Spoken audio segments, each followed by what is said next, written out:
Hi, this is the video for Unit 9, Lesson G, and today we're going to take a look at some quadratic word problems.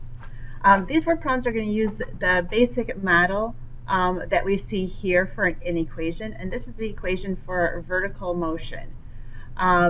We have the negative 16, and this is representing the pull of gravity on anything, a ball that we throw up in the air, our own bodies, anything. V is going to be our initial velocity. So we'll talk about the speed something is traveling at. And H sub 0, this is the initial height, so the starting height of an item. So we'll see problems where we're going to be throwing a ball up in the air, and this will be the height that the ball starts at. So maybe it doesn't start on the ground, but starts a little bit higher, something like that. So let's take a look at our first problem here. And this says that Jason jumped off of a cliff into the ocean while vacationing with friends. His height as a function of time could be modeled by the function h of t equals negative 16t squared plus 16t plus 480. So here you're given the equation. It's in functional notation, so the h of t, this represents the height of the person of Jason. And here's our equation where we see the negative 16, that's the pull of gravity. He's traveling at 16 feet per second, and his initial height is at 480 feet. So the cliff is 480 feet high. So we're going to be doing a few things with this equation. First question is, what is the highest point that Jason reached? So before we even do that, let's think about what's happening here. So we've got this cliff. Not a great artist, but you'll get the idea. And here's Jason. And he's going to dive. So he's going to kind of jump up, and then he's going to go down, and here's our ocean here. So this is our parabola that we have. So we want to figure out the highest point that he reached. So if you take a look here, he kind of jumps up off the cliff, and his highest point would be right here. And remember that highest point on the parabola, that was one of our vocabulary words, and this we call the vertex. So to figure this out, we're going to use our graphing calculator. So we have to get our calculators out. So let me come over here, get my calculator.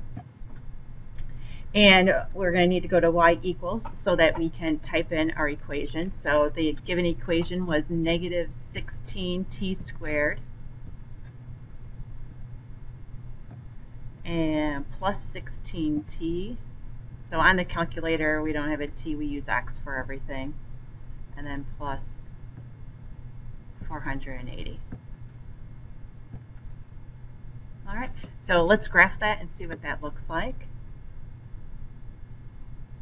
And look at that, we don't see much on our window here. So there's our parabola going up, and then we saw that it came back down. Remember that the cliff is starting at 480 feet, so we're going to need to have our y-axis go up to 480, maybe even a little bit higher. So let's adjust our window. And then another thing to think about is that when we're talking about these word problems, our graphs are really only going to be in the first quadrant. So that would be positive values. And here I have my x values starting at negative 10. Let's just start that one at negative 1.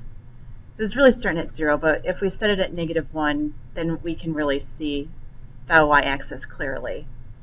And we'll leave our x at 10, but our y value, let's start this one at negative 1. But now our max, well, we know the cliff starts, or the cliff is 480 feet high, so we need to go a little bit higher than that. Let's try 500. And we'll see if we can see our graph. So we changed our window. Let's click on graph, and there we go. Now we can really see this. So here's our 480 feet here, and Jason's jumping up a little bit from there and going down, and the x-axis, you can think of that, that's the ocean. that he's hitting when he dives in. All right, so what we need to do is figure out the highest point. So we want to figure out our vertex. So the calculator will do that for us. So we can hit second and trace. So it's going to do some calculations for us. Now here we have to remember we need to know if our vertex is going to be a minimum or maximum. And here this one is a maximum. So we'll hit 4. And now we need to tell the calculator where is that vertex. So we're going to keep arrowing to the left. We're going to set our left bound first. And so, probably about there is good. We'll hit enter and then arrow to the right to set our right bound. So we're telling the calculator, our vertex is somewhere between these 2 points. And then we'll hit enter again. And here we're given our maximum. The x value is at 0.499999841. We can round that to just 0.5. And y is 484. Now, we need to be careful here and remember what does x represent and what does y represent. And the question that we're trying to answer here is what is the highest point? And so our y is our height. So our y value here is 484. So let's go to our note sheet here. And we have to write in what our height is. Let's see. And hold on, let me get my pen going here.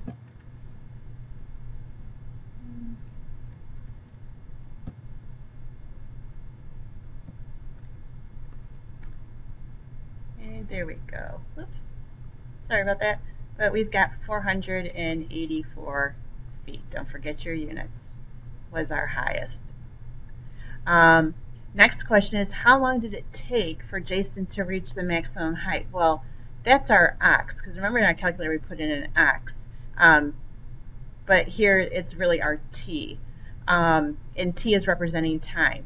So if you remember on the calculator, we had that 0.5 that we rounded to. So we're hitting 484 feet after 0.5 seconds, or a half a second. That's when he's reaching his maximum height. Next question says, Jason hit the water after how many seconds?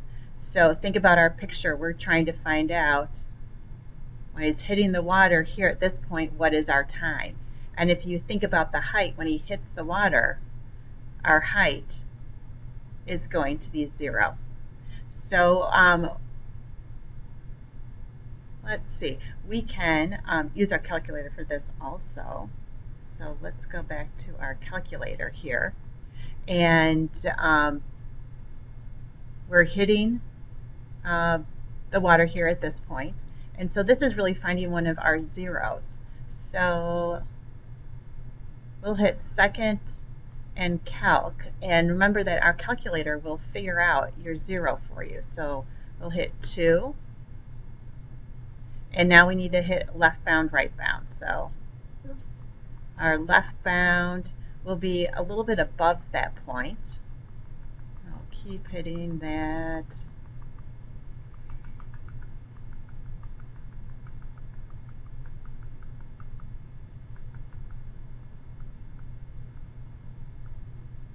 That looks good. We'll hit enter. And now we need to hit our right bound. Let's see if this will let me go off our graph a little bit.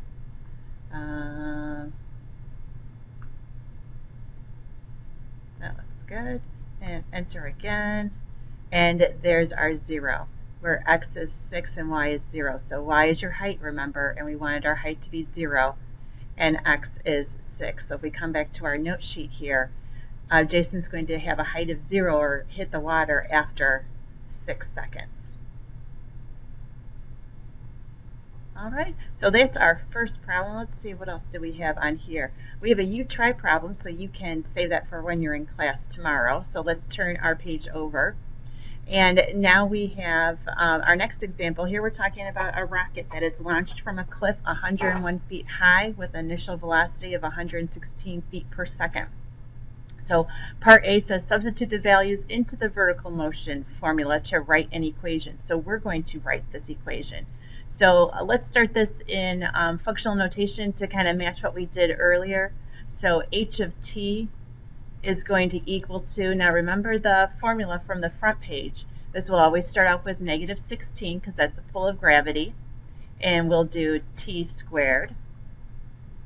And then plus, now the formula says vt. V is your initial velocity here, and our initial velocity is 116 feet per second. So we'll put 116, and then our t is our variable that goes there also.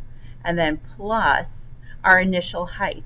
So the rocket is starting at the cliff that is 101 feet high, so 101. So there's our equation that we're going to use. So part B says, using that equation, find how long the rocket will take to hit the ground after it is launched. So back to the calculators. So let me get my calculator up. We have a new function here. So let's go back to the calculator. We're going to clear this out and type in our new equation, which was negative 16. We're not using t here, remember, we're using x squared plus, so is that 116 x, and then plus 101. That was the height of our cliff. All right, and let's graph it, see what this looks like.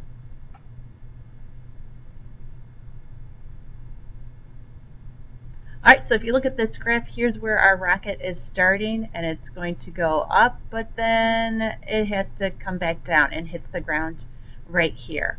So our question is asking us how long it takes the rocket to hit the ground. So we're looking for another 0 here. So we'll do second and trace, and we're looking for our 0, so choice 2. So we need to set our left and right bound, so we'll start with our left bound. So we want to go a little bit above where it hits the ground. It looks good there. And then we want to move our cursor so it's a little bit below. So our cursor on this round went a little bit out of sight, but that's okay. And we'll hit enter one more time, and there's our 0. We end up with a decimal answer here. That's okay. Not everything can be a whole number. So we'll write down, let's round that just to 2 decimal places, so that looks like 8.04. So I'll put that in our notes, 8.04, and this was seconds. So don't forget to put your units on here. And it's asking us find how long the rocket will take to hit the ground. So we're looking for a time here. So that's your clue that we're going to need seconds instead of feet. All right, so that's it. Next up is a U-try for you to do in class. And don't forget to fill in this section, what can you do, and what do you still have some questions on. Sometimes it can be a little tough setting those left and right bounds, so if you still have questions about that, write that down, and we can talk about that in class some more. All right, thanks.